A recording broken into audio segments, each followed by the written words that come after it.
Terakhir kita telah sampai pada Oshiba yang berkata kalau dia bakalan melakukan sesuatu. Dan kira-kira apa yang bakalan Oshiba lakukan? Jadi langsung aja kita bahas.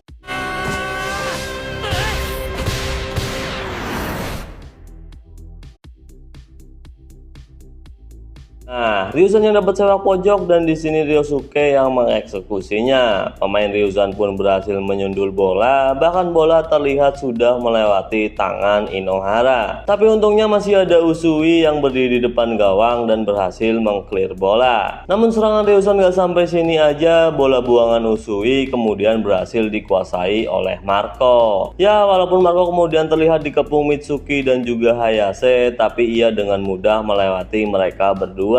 Pelatih Akiko pun berkata kalau Marco itu bukan cuma bisa bertahan, bisa dibilang Marco itu lebih condong menyerang. Bahkan akurasinya dalam mengirim umpan silang telah menjadi ciri khas Ryuzan dalam menyerang. Nah, saat pelatih Akiko berkata seperti itu, Marco di sini juga terlihat bisa mengirimkan umpan silang ke dalam kotak penalti. Umpan Marco seperti melengkung dan itu membuat Inohara nggak bisa keluar dari gawang. Bola pun mengarah ke Kazuhiko yang bebas karena Usui dan juga Nitobe pergerakannya diblokir oleh para pemain Ryuzan. Bahkan Kazuhiko berkata kalau umpan dan setupnya itu sempurna. Namun tiba-tiba aja ada Oshiba yang berhasil menyundul bola. Kazuhiko dan semua penonton pun terkejut karena lompatan Oshiba yang begitu tinggi, ditambah lagi Oshiba ini posisinya penyerang. Para pemain Towen dan juga Ichibiyoshi pun memuji Oshiba yang mundur untuk bertahan, tapi secara bersamaan Aiba dan Hoshina bilang kalau itu salah. Mereka berdua berkata kalau Oshiba sudah bukan penyerang lagi. Dia secara sengaja mundur dan merubah posisinya menjadi bertahan. Memang terlihat tiba-tiba Oshiba berubah posisi untuk bertahan, namun pasti ini sudah direncanakan Seishiki untuk menghadapi turnamen nasional. Faktanya memang Obokata dan pelatih Nazawa sudah merencanakan ini. Kita flashback sebentar setelah diadakannya latih tanding antara kelas 3 melawan kelas 2 dan juga kelas 1. Setelah pertandingan, Obokata mengusulkan kepada pelatih Nazawa untuk menaruh Oshiba sebagai pemain bertahan karena Obokata melihat bakat Oshiba dalam bertahan saat latih tanding tadi. Ini memang sangat tiba-tiba, tapi pelatih Nazawa juga sebenarnya mempunyai pemikiran yang sama, apalagi tinggi Oshiba memang sangat ideal untuk melakukan itu. Tapi pelatih Nazawa nggak yakin tentang itu karena jika Oshiba sendiri nggak mau melakukannya itu sangat mustahil. Namun pelatih Nazawa kemudian mengajak Obokata untuk menanyakan pendapat Kimista terlebih dahulu. Nah, saat pelatih Nazawa dan juga Obokata menanyakan kepada Kimista